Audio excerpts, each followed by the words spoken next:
अगर मैं ये कहूँ कि आपकी किस्मत खुलने वाली है और उसके लिए 1 साल नहीं, 1 महीना नहीं, सिर्फ़ एक कन्वर्सेशन ही काफ़ी हो, एक फ़ोन कॉल काफ़ी हो, एक मैसेज काफ़ी हो या एक मीटिंग काफ़ी हो या फिर वो बात काफ़ी हो जो काफ़ी अरसे से आप लोग दिल में दबा के बैठे थे, बोल नहीं पा रहे थे।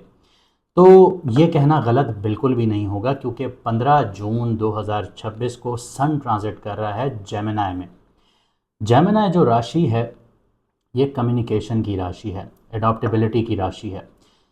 तो यहाँ पर सन का ट्रांज़िट जो है वो अब आपके अल्फाज़ों से आपकी किस्मत को खोलेगा, क्योंकि सन जब भी जेमिनी में आता है तो मेहनत स्पॉटलाइट पर नहीं आती। मेहनत आपकी जो स्पॉटलाइट पर चीज़ आती है वो आपकी आवाज़ आती है। आप क्या बोलते हैं, किससे बोलते हैं, किस वक्त बोलते हैं, ये सबसे ज़्यादा अहमियत इख्तियार कर जाता है। इस बार कहानी और भी थोड़ी दिलचस्प हो रही है क्योंकि सन को जो एम्प्लीफाई कर रहा है यहाँ पे वो राहु कर रहा है। क्योंकि जेमिनी पे जब राहु की 5वीं नज़र पड़ती है तो कुछ फ़ैसले, कुछ कन्वर्सेशंस आपकी सोच से कहीं ज़्यादा दूर आपके अल्फाज़ों का इम्पैक्ट जाना शुरू हो जाता है। तो सवाल ये है कि क्या आप वो बात करने के लिए तैयार हैं? क्या आप अपनी किस्मत के दरवाज़े खोलने के लिए तैयार हैं? क्या आप वो एफ़र्ट्स डालने के लिए तैयार हैं जो आपकी ज़िंदगी बदल सके? अगर आप लोग अपना मून साइन नहीं जानते तो कमेंट सेक्शन में अपनी ओरिजिनल डेट ऑफ बर्थ लिखिए, हम आपको आपका मून साइन बता देंगे। इसके अलावा जो लोग अपॉइंटमेंट हासिल करना चाहते हैं, पर्सनल कंसल्टेशन हासिल करना चाहते हैं, तो व्हाट्सएप का नंबर आपकी स्क्रीन पर आ रहा होगा, मैसेज करके आप लोग अपॉइंटमेंट हासिल कर सकते हैं। हमारी फ़ीस 50% दोबारा ऑफ़ हो चुकी है और आप लोगों में से कई लोगों ने हमें ये रेकमेंड किया था कि आप 50% ऑफ़ कर दें क्योंकि हर कोई अफोर्ड नहीं कर पाएगा। तो स्लॉट्स लिमिटेड हैं। अगर आप लोग अपनी कंसल्टेशन हासिल करना चाहते हैं और देखना चाहते हैं कि आप ज़िंदगी में किस तरफ आगे बढ़ सकते हैं, तो आप लोग फ़ौरन अपनी अपॉइंटमेंट स्लॉट बुक करवा लीजिए। आइए देखते हैं कि जेमिनी में सन का जो ट्रांज़िट है और राहु का जो एम्प्लीफायर है यहाँ पे, वो आपके लिए किस वे में जाकर काम कर रहा है और कहाँ पे आपकी किस्मत के दरवाज़े खुलने लगे हैं। अब बात करते हैं कैंसर मून साइन वालों की, यानी कि कर्क राशि, यानी कि बुर्ज सरतान वालों की। तो अगर मैं ये कहूँ कि पिछले कुछ सालों ने आप लोगों को थका दिया, तो ये गलत नहीं होगा। और पिछले कुछ सालों में आप ये कह लीजिए कि 3.5 से 4 साल, तो शायद आप इस चीज़ से बहुत ज़्यादा इत्तेफाक करेंगे क्योंकि सैटर्न आपकी ज़िंदगी के 8th हाउस को एक्टिव कर चुका था। 8th हाउस होता है ट्रांसफॉर्मेशन का, अचानक से चीज़ें बदलती हैं और 180 डिग्रीज़ पर बदलती हैं। तो 3 साल वो वहाँ से गुज़रा क्योंकि उसका इम्पैक्ट आप ये कह लीजिए 6 महीने पहले से आया और 6 महीने बाद तक भी रहा क्योंकि रेट्रोग्रेड हुआ। तो ये 3 साढ़े 3 साल अभी तक आपके हालात उसी तरह रहे। ये वो दौर था जहाँ बहुत सी चीज़ें आपके कंट्रोल से बाहर होना शुरू हो गईं। कुछ लोगों ने इमोशनल लॉसेस देखे, कुछ ने ट्रस्ट के मसाइल्स देखे, अपने इन लॉज के साथ इश्यूज़ देखे, पार्टनर्स के साथ आप लोग ये कह लीजिए डिस्टेंस देखा, कुछ लोगों की तलाक़ें भी देखी होंगी, कुछ लोगों की स्टडीज़ छूट गई होंगी, कुछ लोगों के लिए जो प्लान किया था उसके बिल्कुल बरक्स 180 डिग्री आप लोगों ने शिफ्ट देखा होगा। और ज़िंदगी आप लोगों को टेस्ट भी इसी तरह कर रही थी। लेकिन अब सैटर्न जो है वो आपके 9th हाउस में आ चुका है और 9th हाउस में आने के बाद तो जो चैलेंजेस हैं वो फिर भी पूरी तरह आप लोगों के लिए ख़त्म नहीं हुए थे, मगर डायरेक्शन बदलना शुरू हो गई आप लोगों के लिए। इसी बैकग्राउंड में 15 जून को जो सन है वो ट्रांजिट कर रहा है जेमिनी में, जैसे मैंने आपको बताया। और जेमिनी आपका 12th हाउस है। तो 12th हाउस एक्टिवेट जो होता है वो सिर्फ नुकसान के लिए नहीं होता, यहाँ पर जोड़ने के लिए भी वो एक्टिवेट होता है। तो ज़रूरी नहीं है कि ये आपको सिर्फ तोड़े, ये आपको जोड़ेगा। लेकिन असल में ये रिफ्लेक्शन, क्लोजर और इनर गाइडेंस का टाइम पीरियड है आप लोगों के लिए। इसी चीज़ का ये घर है।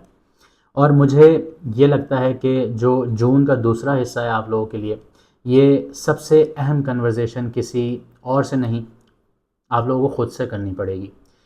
क्योंकि जो 12th हाउस है ये आइसोलेशन का घर भी है और आइसोलेशन में जब इंसान जाता है तो वो ज़रूरी नहीं है कि अपने आप को दुनिया से छुपा रहा होता है, वो अपने आप पर काम कर रहा होता है, अपने आप को एक बेटर वर्जन बना रहा होता है। लेकिन उस चीज़ के लिए भी, उस चीज़ में एंटर होने के लिए भी आपको सबसे पहले अपने साथ कन्वर्सेशन करनी होती है कि आप वाकई में चाहते क्या हैं। तो ये एक बहुत बड़ा मुद्दा है। अब जेमिनी जो आपका 12th हाउस है, इस पर राहु की 5वीं नज़र मौजूद है। तो ये आपके थॉट्स, आइडियाज़, इनर वॉइस पहले से ज़्यादा एक्टिवेट करेगा, आपका सबकॉन्शियस माइंड और ज़्यादा एक्टिवेट होगा। कुछ लोग अपनी लाइफ के बारे में एक गहरी सोच रखना शुरू हो जाएंगे, कुछ को अचानक क्लैरिटी मिलना शुरू हो जाएगी, उन्हें किस डायरेक्शन में जाना है ये चीज़ें समझ में आना शुरू हो जाएंगी। और कुछ को ये भी एहसास हो सकता है कि वो काफ़ी अरसे से दूसरों की एक्सपेक्टेशंस पर जी रहे थे। अब वक्त आ गया है कि आप अपनी आवाज़ सुनें। इस ट्रांजिट का सबसे गहरा पहलू जो है उसका रिफ्लेक्शन जो होगा वो आपके 6th हाउस पर होगा, क्योंकि 12th हाउस में बैठा हुआ जो प्लैनेट सन होगा वो 7th एस्पेक्ट से आपके 6th हाउस को एक्टिवेट करेगा। और ये जो कन्फ्यूजन आपके अंदर चल रही थी उसका असर आपकी डेली लाइफ पर, आपकी रूटीन पर, प्रोडक्टिविटी पर भी नज़र आना शुरू होगा। और जब आप अंदर से क्लैरिटी हासिल करना शुरू करेंगे तो बाहर की जो ज़िंदगी है वो धीरे धीरे ऑर्गेनाइज होती हुई नज़र आएगी आप लोगों को। लोग पहले से ज़्यादा अप्रिशिएट करना शुरू हो जाएंगे आप लोगों को। आप लोगों की जो ऑफिस पॉलिटिक्स है वो भी ख़त्म होना शुरू हो जाएगी, क्योंकि सन जो है वो किसी को भी अपने आगे टिकने नहीं देता। यहाँ पर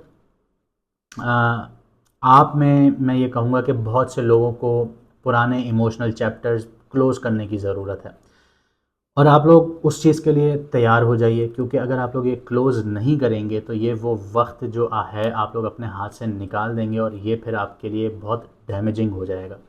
तो अपने पुराने जो इमोशनल बैगेजेस हैं, क्योंकि 12th हाउस जब एक्टिव होता है तो आपको उसको ख़त्म करना होता है चीज़ों को, तो आप उन चैप्टर्स को क्लोज़ कर दीजिए। बिल्कुल किसी पुरानी सोच को छोड़ दीजिए।